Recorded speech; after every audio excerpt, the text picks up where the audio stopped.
வார்த்தை என்னவென்றால், இன்றைக்கு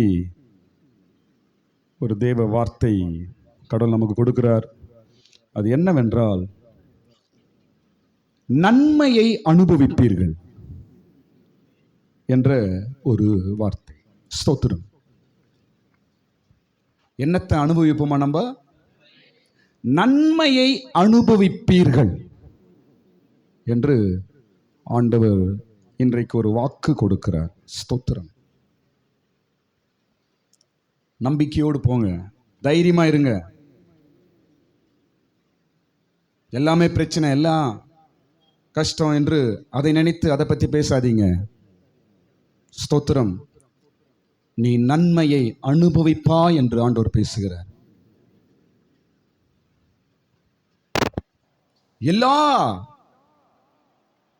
பிரயாசத்திற்கும் பலனை நீ அனுபவிப்பாய் என்று ஆண்டவர் பேசுகிறார்.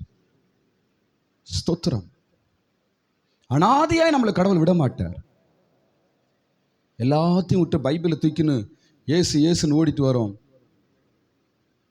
எப்படி ஒரு பிள்ளைகள் அப்பா அப்பா அப்பா என்று அப்பா பின்னாடியே அந்த பிள்ளை சுற்றுகிறதோ, காலை சுத்தி சுத்தி வருதோ, அந்த பிள்ளையை தகப்பன் எப்படி மோசம் பண்ண மனசு வரும்? அதே போலதான் இயேசு என்று சொல்லி, அவருக்கு பிடிக்காததெல்லாம் எனக்கும் பிடிக்காது, அவருக்கு பிடிக்காதெல்லாம் எனக்கு வேண்டாம் என்று நாம் விட்டு இயேசுவின் பாதத்தை சுற்றி வந்து கொண்டிருக்கிறோம். ஒருபோதும் அந்த தகப்பன் நம்மை திக்கற்றவளாய் விடமாட்டார், அனாதையாய் விடமாட்டார், ஒன்றுமில்லாமல் நம்மை விடமாட்டார். நீங்கள் நன்மையை அனுபவிப்பீர்கள், நன்மையின் பிரதிபலனை அனுபவிப்பீர்கள். ஸ்தோத்திரம். இந்த நம்பிக்கையோடு இங்கிருந்து போங்க.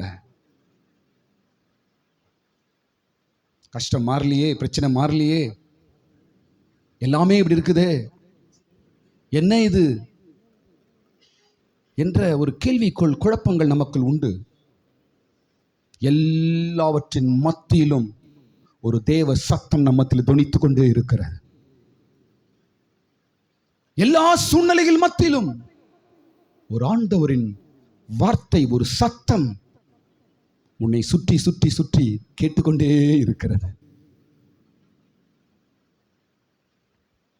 அப்படி என்றால் அர்த்தம் என்ன? பிரச்சனையை பார்க்காத, எனக்காக நீ ஆயத்தப்படு, நான் உனக்காக வைத்திருக்கிற நன்மையை பெற்றுக்கொள்ள நீ ஆயத்தப்படு என்றுதான் ஆண்டவர் பேசிக்கொண்டிருக்கிறார். ஆமென். நன்மையை அனுபவிப்பீர்கள். ஸ்தோத்திரம். எல்லாரும் ஏசாயாவின் புஸ்தகம் 3ஆம் அதிகாரத்தை எடுத்துக்கொள்வோம். அங்குதான் நான் பேச போகிறேன். எல்லாரும் ஏசாயாவின் தீர்க்க தரிசன புஸ்தகம் 3ஆம் அதிகாரத்தை எல்லாரும் எடுத்து வைத்துக் கொள்ளுங்கள். ஸ்தோத்திரம். அங்குதான் நம்ம படிக்கிறோம்.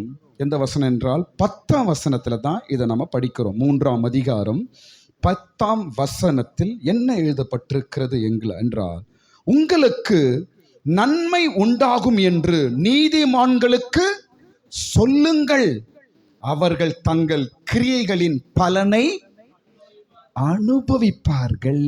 ஸ்தோத்திரம். எல்லாரும் சேர்ந்து படிப்போம் அந்த வார்த்தையை. எல்லாரும் பைபிள் எடுத்து வச்சிட்டீங்களா? ஏசாயா 3:10 எல்லாரும் சேர்ந்து படிப்போம்.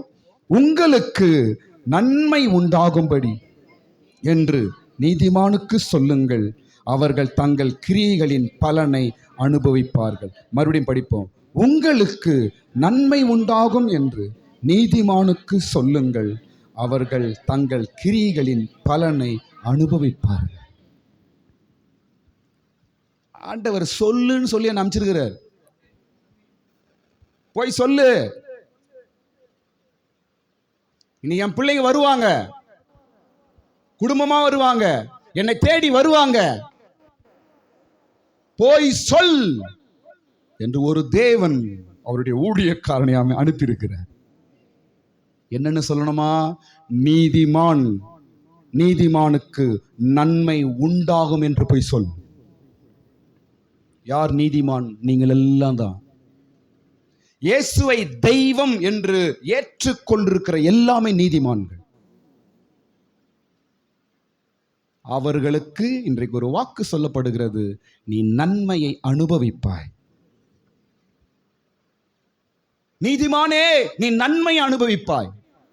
விசுவாசியே, நீ நன்மையை அனுபவிப்பார். சிஸ்டர், நீங்க நன்மையை அனுபவிக்க போறீங்க. பிரதர், நீங்க நன்மையை அனுபவிக்க போறீங்க. நிச்சயமாய் நீ பட்ட ஒரு கஷ்டமும் வீணாய் போவதில்லை. நீ விட்ட ஒரு கண்ணீரும் வீணாய் போவதில்லை. உன் வேதனைகள் ஒன்றும் வீணாய் போவதில்லை. நிர்கதியாய் நீ நிற்பதில்லை. நானே கர்த்தர், நானே உன் தேவன்.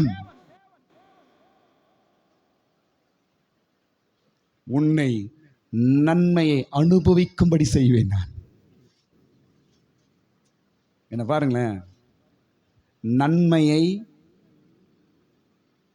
நல்லது நடக்குமா என்று யோசிச்சிருக்கிறோம், நல்லது நடக்கணும் என்று ஆசைப்பட்டிருக்கிறோம். ஆனால் இந்த வசனம், நீ எதை நினைச்சு எதை யோசிச்சியோ அதை அனுபவிக்க போகிறார். கையை தட்டுங்க, கரங்களை தட்டுங்க. எந்த நன்மையை நீ நினைத்து ஆசைப்பட்டாயோ அதை நீ அனுபவிப்பாய். அனுபவிக்க போகிறோம். ஸ்தோத்திரம். எங்கள் தேவனால் எல்லாம் ஆகும். அல்லேலூயா. நான் சுருக்கமா முடிச்சிடுறேன். ஸ்தோத்திரம். என்ன பாருங்க, நான் இந்த அதிகாரத்தை எடுக்கல. ஆண்டவர் ஜெபம் பண்ணிட்டு ஆண்டவர் இந்த வார்த்தையை கொடுத்தார். என்ன பாருங்களான்னு பாருங்க. நானும் தேடுறேன். முழு அதிகாரத்தில் ஒரு நல்லது கூட கிடையாது. வீட்டில் போய் படிச்சு பாருங்களேன். அந்த 3ஆம் அதிகாரத்தில் ஒரு நல்லது கூட கிடையாது. ஆனால் நன்மை உண்டாகுன்னு சொல்லி என்ன நல்லது? ஒண்ணுமே கிடையாதுங்க. இந்த வசனம் மாட்டினுக்குது நடுவில். அந்த அதிகாரத்துக்கும் இந்த வசனத்திற்கும் சம்பந்தமே இல்லாமல் நடுவில் மாட்டினுக்குது. மொத்தம் எத்தனை வசனம்? 26 வசனம் இருக்குது அந்த 3ஆம் அதிகாரத்தில். தேடி தேடி தேடி பார்க்குற, என்னத்தான் நன்மை தேடுற, ஒண்ணுமே காணுங்க. ஒரு நன்மையும் காணும். அட போப்பான்னு வந்துட்டேன் நான். நான் என்ன பிரசங்கம் பண்றது? ஆனா ஆண்டவர் போய் சொல்லு போ அண்ணா மிஸ்டர் என்ன.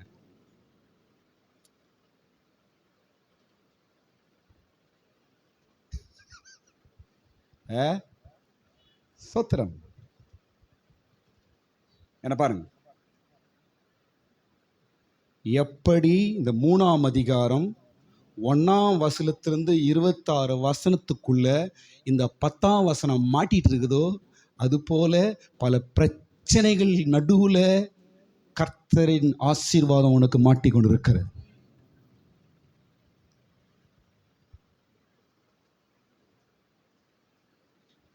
எல்லாமே பிரச்சனை தான். முழு அதிகாரமும் பிரச்சனைங்க.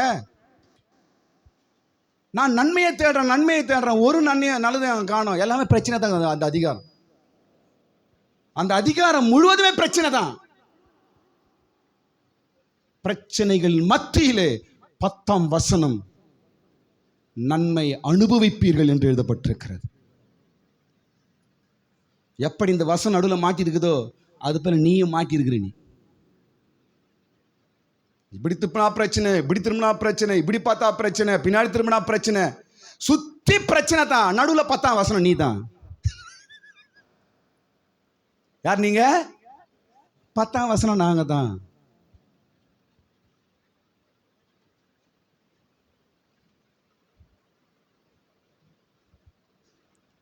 ஆனாலும் 5 விதமான நன்மைகள் இருக்கிறது. நான் அப்புறமா சொல்றேன். விடுறது இல்லை. நன்மைன்னு சொல்லிட்டாரு, எங்கன்னு தேடி புடிச்சேன். ஸ்தோத்திரம். ஆமென். இப்போ பாருங்க, நீதிமானுக்கு சொல். யாருக்கு சொல்லணுமா? நீதிமானுக்கு சொல். ரட்சிக்கப்பட்ட தேவ பிள்ளையே, பிரச்சனைகளின் நடுவிலே சிக்கிக் கொண்டிருக்கிற தேவ பிள்ளையே, உனக்கு இன்று ஆண்டவர் ஒரு வார்த்தை சொல்லுகிறார். நீ நன்மையை அனுபவிக்க போகிறாய். 26 வசனமும் உன்னை அப்படியே போட்டு அப்படியே உன்னை சூழ்ந்து அமிழ்த்தலாம். ஆனாலும் நான் நன்மையை அனுபவிப்பேன். 10ஆம் வசனம் நடுவில் இருக்குது. ஸ்தோத்திரம். நான் அனுபவிப்பேன். இதுதான் நீங்க சொல்லணும். ஸ்தோத்திரம். எத்தனை பிரச்சனை பாருங்க. ஒரு 7 பிரச்சனை சொல்ல போறேன். 7 பிரச்சனைகள் நடுவில் தான் இந்த வசனம் இருக்குது. நடுவில் ஸ்தோத்திரம். 7 விதமான பிரச்சனைகள். ஸ்தோத்திரம். 7 விதமான சூழ்நிலைகள் நடுவிலே நன்மையை அனுபவிப்பீர்கள் என்று ஒரு வார்த்தை அங்கு எழுதப்பட்டிருக்கிறது. ஸ்தோத்திரம். நன்மையை அனுபவிப்பீர்கள், பலனை அனுபவிப்பீர்கள். ஸ்தோத்திரம். இயேசுவை நம்பி வந்திருக்கிறீர்கள். ஆண்டவரை நம்பி வந்திருக்கிறீங்க. சர்ச்சுக்கு போன என்று வந்திருக்கிறீங்க. கடவுள் ஏதாவது செய்வார் என்று நம்பி வந்திருக்கீங்க. நான் ஜெபிச்சிருக்கிறேன், ஏசப்பா ஏதாவது எனக்கு பண்ணுவாரு, நான் சர்ச்சுக்கு போறேன், ஏதாவது நல்லது நடக்கும் என்று நம்பிக்கையோடு வந்திருக்கிறாய். சுத்தி சுத்தி சுத்தி சுத்தி சுத்தி சுத்தி பிரச்சனைகள் தான். ஆனாலும் அதன் நடுவில் உனக்கு ஒரு நன்மை வைத்திருக்கிறார் ஆண்டவர். எல்லாரும் ஆமென் சொல்லுங்க. அதன் நடுவிலே ஒரு நன்மை உனக்காக கர்த்தர் ஆயத்தப்படுத்தி வைத்திருக்கிறார். நிச்சயமாய் பெற்றுக் கொள்வீர்கள். ஹல்லேலூயா. ஸ்தோத்திரம். 7 பிரச்சனைங்க. அந்த அதிகாரம் முழுச பிரச்சனை தான். நான் சுருக்கமா முடிக்கிறேன். முதல்ல ஒரு 7 பிரச்சனைகள் அங்க இருக்கிறது. ஸ்தோத்திரம். முதலாவது பிரச்சனை தெரியுமா? ஆறுதல்கள் எல்லாம் விலகி போகுமா? இதெல்லாம் ஆறுதல். எல்லாம் சொல்லுங்க இந்த வார்த்தையை. ஆறுதல் எல்லாம் விலகி போகும், ஆனாலும் நன்மையை அனுபவிப்பாய். 1ஆம் வசனத்திலிருந்து 3ஆம் வசனம் வரைக்கும் கிட்டத்தட்ட ஒரு 13 ஆறுதல்களை விலகும் என்று அங்கு எழுதப்பட்டிருக்கிறது. ஸ்தோத்திரம். ஆறுதல்கள் விலகும். ஆறுதல்கள் விலகும். ஸ்தோத்திரம். அப்பம் என்ற ஆறுதல், தண்ணீர் என்ற ஆறுதல், பராக்கிரம் என்ற ஆறுதல், யுத்தம் என்ற யுத்த வீரன் என்ற ஆறுதல், நியாயாதிபதி என்ற ஆறுதல், அப்புறம் தீர்க்கதரிசி எனும் ஆறுதல், அப்புறம் சாஸ்திரி எனும் ஆறுதல், மூப்பன் என்ற ஆறுதல், 50 பேருக்கு அதிபதியா என்ற ஆறுதல், கணம் பொருந்தியவனே என்ற ஆறுதல், ஆலோசனைக்கான் என்ற ஆறுதல், அப்புறம் தொழில்களில் சமார்த்தியன் என்ற ஆறுதல். இதெல்லாம் என்ன ஆகுமா? விலகும். ஸ்தோத்திரம். ஆறுதல் இன்னைக்கு இல்ல. ஒரு ஆறுதலின் வார்த்தை, ஆறுதல் சொல்லும் மனுஷர் இன்னைக்கு இல்ல. ஸ்தோத்திரம். அதெல்லாம் உன்னை விட்டு விலகி இருக்கலாம். ஸ்தோத்திரம். நான் நடுவில் இருக்கிறேன், எனக்கு ஆறுதல் சொல்ல ஒரு மனிதன் எனக்கு இல்லை என்ற ஒரு சூழ்நிலையில் இருக்கிறாயா?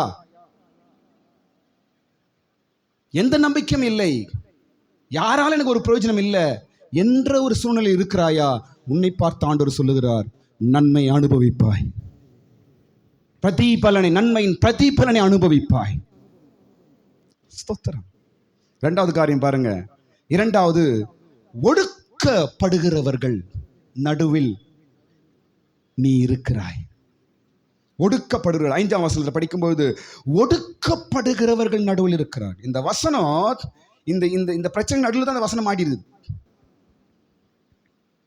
இந்த 7 விதமான சூழ்நிலைகள் மத்தியில் இந்த வசனம் இருப்பது போல நீ இருக்கிறாய். ஆனாலும் வசனம் யாவற்றையும் மேற்கொள்ளும். வசனம் எல்லாவற்றையும் ஜெயிக்கும். அந்த வசனம் நீதான். ஆமென் சொல்லுங்க. அந்த வசனம் நீதான்.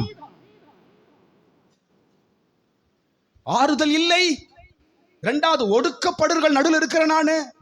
ஒடுக்குறாங்க எல்லாம். எல்லாரும் போட்டு அமுக்குறாங்க.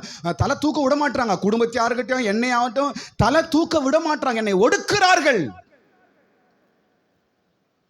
ஸ்தோத்திரம். 3வது, விரோதிக்கிறார்கள், விரோதமாய் எழும்புகிறார்கள். அதே 5ஆம் வசனத்தில் தான். யார் அவர்கள்? விரோதமாய் விரோதிக்கிறவர்கள். எந்த இடத்துல நீங்க இருக்கிறீங்க? இந்த 7 காரியங்கள் ஒருவேளை உங்களுக்கும் இருக்கலாம். இதன் மத்தியில் இருக்கிறீர்களா? சோர்ந்து போகாதீங்க. நன்மை உங்களுக்கு நிச்சயம் உண்டு.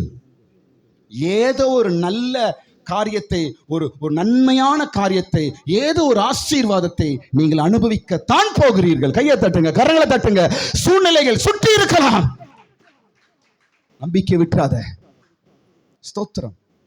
ஆறுதல் இல்லாமல் போகலாம். ஒடுக்கப்படுறவர்கள் நம்மை சுற்றி இருக்கலாம்.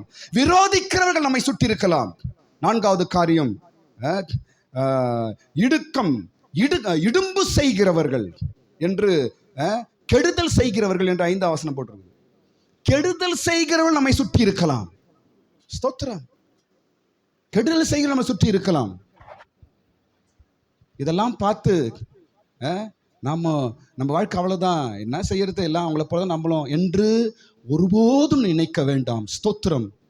நன்மை அனுபவிப்பா என்று ஆண்டவர் இந்த காலைவலனோடு கூட பேசுகிறார். ஸ்தோத்திரம். அடுத்தது பாருங்க, 5வது காரியம் பாருங்க. 5வது காரியம், முதலாவது ஆறுதல் விலகி போகும். 2வது ஒடுக்கப்படுகிறவர்கள் சுற்றி இருப்பார்கள். 3வது விரோதிக்கிறவர்கள் இருப்பார்கள். 4வது இடும்பு செய்கிறவர்கள், கெடுக்கிறவர்கள் இருப்பார்கள். 5வது பாருங்க, 5வது காரியம், சொந்தக்காரன் கூட கை விடுவானா. 6ஆம் வசனம் 7ஆம் வசனம் பாருங்க. சொந்தக்காரன் அங்க கை விடுறாங்க. ஏதோ ஒரு காரியத்திற்காக சொந்தக்காரன் கிட்ட போறாங்க. அந்த சொந்தக்காரன் அப்படியே கையை கை விட்டு தூரம் போயிடுறான். அவனும் கை விடுகிறான். ஸ்தோத்திரம். பாருங்க 6ஆம் வசனம், அப்பொழுது ஒருவன் தன் தகப்பன் வீட்டானாகிய தன் சகோதரனை பிடித்து பார்த்து, ஏதோ ஒன்று சொல்றான், சொந்தக்காரன் கிட்ட போய் ஏதோ ஒன்று சொல்றான். அவனை என்ன பண்றான்? அவனும் கைவிடுகிறான். அவனும் நழுகி போகிறான். அவனும் சாக்கு போட்டு சொல்லி உதவி செய்ய முன் வரவில்லை. இப்படி இருக்கிறவங்களுக்கு தான் இன்னைக்கு இந்த வார்த்தை. ஸ்தோத்திரம். எல்லா சொந்தக்காரங்களுக்கும் பிரச்சனை, எல்லாருக்கும் அவங்க பிரச்சனை தான் பெருசு. ஸ்தோத்திரம். யாரும் நமக்கு உதவி செய்ய முன் வரமாட்டார்கள். அவனும் கைவிடுவான். ஸ்தோத்திரம். அடுத்தது 6வது காரியம் 12ஆம் வசனத்துல, மோசம் பண்ணுகிறவர்கள் நம்மை சுற்றி இருப்பார்கள். மோசம் பண்ணுகிறவர்கள் 12ஆம் வசனம் அப்படிதானங்க. மோசம் பண்ணுகிறவர்கள் நம்மை சுற்றி இருக்கிறார்கள். 7வது காரியம், நம்முடைய வழிகளை கெடுக்கிறவர்கள் நம்மை சுற்றி இருக்கிறார்கள். யாருங்க? 7ஆம் வசனம் 7வது காரியம் 12ஆம் வசனத்துல, நீ நடக்க வேண்டிய வழியை அழித்து போடுகிறார்கள். ஸ்தோத்திரம். இவ்வளோ பிரச்சனைக்கு நடுவுல தான் இந்த வசனம் நடுவில் இருக்குதுங்க. இவ்வளோ பிரச்சனைக்கு நடுவுல தான் நீ இருக்கிறாய். அதனால் பிரச்சனைகள் ஜெயிக்குமா, தேவனுடைய வாக்கு ஜெயிக்குமா? சொல்லுங்க பாப்பா. தேவனுடைய வாக்கு தான் ஜெயிக்கும். ஸ்தோத்திரம். ஸ்தோத்திரம். அதனால நீ நன்மையை அனுபவிப்பாய்.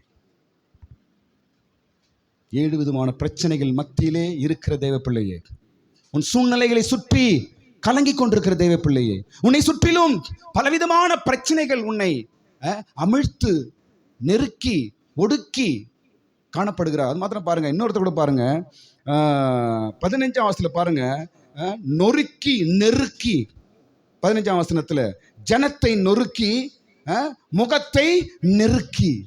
நெருக்குகிறவர்கள் இதெல்லாம் சுற்றி இருக்கிறாங்களா இவங்கெல்லாம். இவர்கள் மத்தியிலே இருக்கிற தேவ பிள்ளை நீதான். ஸ்தோத்திரம். ஆனாலும் அதன் மத்தியிலே உனக்கு நன்மை உண்டாகும் என்று கர்த்தர் பேசுகிறார். ஹல்லேலூயா. என்ன நன்மைகள்? ஒரு 5 காரியத்தில் நான் முடிச்சிடுறேன். என்ன நன்மைகள்? ஸ்தோத்திரம். என்ன நன்மை வச்சிருக்கிறார் என்றால் பாருங்க, 3ஆம் வசனம் 3ஆம் அதிகாரம் முழுசும் பிரச்சனை தான். ஆனால் நன்மை எங்க வச்சுக்கிறார்னா 4ஆம் அதிகாரத்தில் தான் வச்சுக்கிறார். 4ஆம் அதிகாரத்தில் தான் இது நன்மையை அங்குதான் வைத்திருக்கிறார் ஆண்டவர். ஸ்தோத்திரம். அதனால் நம்ம நினைக்கிறபடி நடக்கலையே, நான் எதிர்பார்க்கிறபடி நடக்கலையே, நான் கேட்கிறமே நடக்கலையே என்று நீ கலங்கி கொண்டிருக்கலாம். ஸ்தோத்திரம். ஆனாலும் கர்த்தர் ஒரு காலத்தை நேரத்தை வைத்திருக்கிறார். அந்த இடத்தில் உனக்குண்டான நன்மைகளை நீ பெற்றுக்கொள்ளுவாய். ஹல்லேலூயா. ஆமென். ஸ்தோத்திரம். நன்மையை அனுபவிப்பாய். நன்மையை அனுபவிப்பாய். ஸ்தோத்திரம். 5 விதமான நன்மைகள். முதலாவது ஸ்தோத்திரம். முதலாவது, தேவன் நியாயம் தீர்ப்பார் உனக்காக. எந்த வசனம்? 13ஆம் வசனத்தில், உனக்காக தேவன் நியாயம் தீர்ப்பார். உனக்காக தேவன் நியாயம் தீர்க்கிறவராய் எழும்புவார். உனக்காக நியாயம் தீர்க்கிறவராய் நிற்பார். முதல் நன்மை. ஸ்தோத்திரம். எல்லாரும் ஒடுக்குறாங்க, ஆறுதல் போது நமக்கு விரோதமாக எழும்புறாங்க, நம்ம நம்ம கஷ்டப்படுத்துறாங்க, நம்ம கைவிடுறாங்க. எல்லா சூழ்நிலைகள் நடக்கட்டும், அதன் மத்தியிலே கர்த்தர் உனக்காக நியாயம் தீர்ப்பார், உனக்காக நியாயம் செய்வார். முதல் நன்மை. ஸ்தோத்திரம்.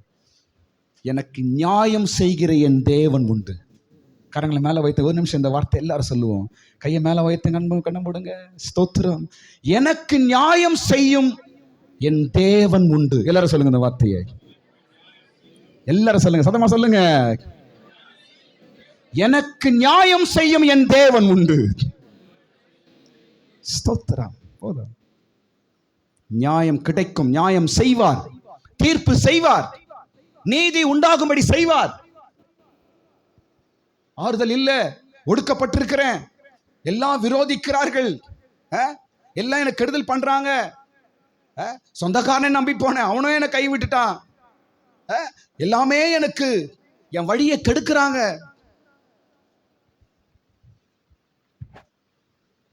நான் நடக்க வேண்டிய வழி, நான் போக வேண்டிய வழி, எனக்கென்று இருக்கிற வழியை கூட கெடுக்கிறாங்க என்று கலங்கி நிற்கிற தேவ பிள்ளையே, என்று தேவ சமூகத்தில் காணப்படுற தேவ பிள்ளையே, கர்த்தர் சொல்லுகிறார், உனக்காக நான் நியாயம் தீர்ப்பேன். நான் நன்மையை அனுபவிப்பாய். கர்த்தர் நியாயம் செய்வார் என்றால் நமக்கு நன்மை உண்டாகும். நமக்கு நன்மை உண்டாகும்படிதான் கர்த்தர் நியாயம் செய்வார். ஸ்தோத்திரம். என்ன பாருங்க, நிச்சயமாய் உங்களை நன்மை அனுபவிக்கும்படிக்கு கர்த்தர் சீக்கிரத்தில் ஒரு நியாயத்தை உனக்காக செய்வார். கலங்காதீங்க. ஸ்தோத்திரம். இரண்டாவது காரியம், எல்லாம் 4ஆம் அதிகாரத்துக்கு வந்துடலாம். இரண்டாவது காரியம், அவருடைய கிளை உனக்கு அலங்காரமாய் மாறும். ஸ்தோத்திரம். எந்த வசனம் அது? 2ஆம் வசனம், 4ஆம் அதிகாரம் 2ஆம் வசனம். அவருடைய கிளை உனக்கு என்னவாய் மாறுமா? அலங்காரமாய் மாறும். கிளை என்றால் இயேசு. ஸ்தோத்திரம். சுத்தி பிரச்சனைய, எதிர்பார்ப்பு, முன்னேற்றம் இல்லை, எல்லாம் பிரச்சனையா இருக்குது. என்ன என்று கேள்வி ஒரு கஷ்டம்தான். ஆனாலும் கர்த்தர் கொடுக்கிற வாக்குத்தத்தம், நன்மையை அனுபவிப்பாய். எந்த அந்த நன்மை என்றால் இயேசுவின் வாழ்க்கையிலே அலங்காரமாய் மாறுவார். பிரச்சனை மாத்திர நீ அலங்காரமாய் கர்த்தருடைய மாற்ற போகிறார். ஸ்தோத்திரம். அவருடைய கிளை நமக்கு என்னவாய் மாறுமா? அலங்காரம். கஷ்டத்தின் மத்தியில், வேதனையின் மத்தியிலே சிக்கியிருக்கிற நீதிமானே, உன்னை பார்த்து ஆண்டவர் சொல்லுகிறார், நீ நன்மை அனுபவிப்பாய். சிக்கலில் தவித்துக் கொண்டிருக்கிற நீதிமானே,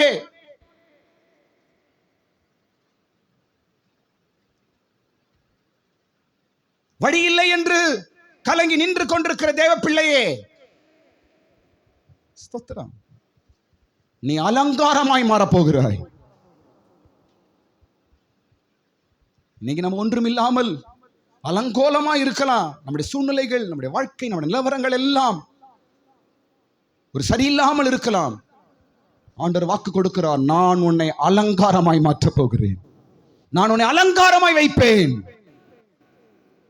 இயேசுதான் நம்மை அலங்காரமாய் மாற்றுகிறவர். ஸ்தோத்திரம். என்ன இப்படி இருக்குது, என்ன இப்படி இருக்குது என்று ஒரு அசிங்கமாய் ஒரு மாதிரி நம்ம பார்த்து பேசினவர்கள் எல்லாம் நம்மை கர்த்தர் அலங்காரமாய் வைப்பதை பார்க்க போகிறார்கள். ஸ்தோத்திரம். அவருடைய கிளை அலங்காரமாய் மாறும். மூன்றாவது காரியம், உன்னுடைய அழுக்கை அவர் கழுக போகிறார். மூன்றாவது காரியம் என்ன போட்டிருக்கிறது? சியோன் குமார்த்திகளின் அழுக்கை என்ன செய்வாராம் அவரு? கழுகி. 3ஆம் வசனம், கழுகுவார். உன் அழுக்கெல்லாம் கழுவ போறாராம். ஆமென்.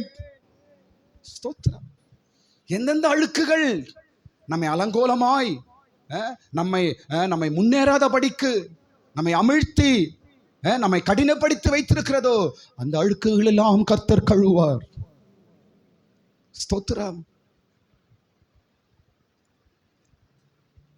அழுக்கில் ஊந்து போயிருக்கிறியா?